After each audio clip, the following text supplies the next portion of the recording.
గ్రహణం అంటే చాలు ప్రజలు నియమనిష్టలతో ఉంటారు. కొంతమంది ఉపవాసాలుంటే మరికొందరైతే ఇంటి నుంచి బయటకు రారు.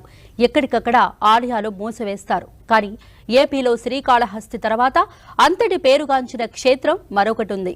ఈ ఆలయాన్ని గ్రహణ సమయంలోనూ తెరిచే ఉంచుతారు. అదెక్కడో కాదు, కాకినాడ జిల్లా పిఠాపురంలోని పాదగయ క్షేత్రం. ఈ ఆలయానికి గ్రహణ నియమ నిబంధనలు వర్తించవు.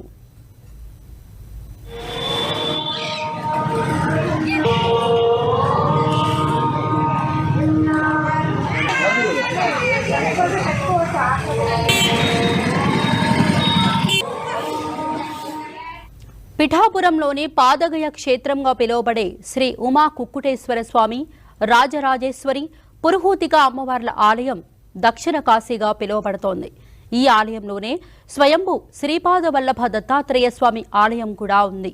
ఈ ఆలయానికి గ్రహణ నియమ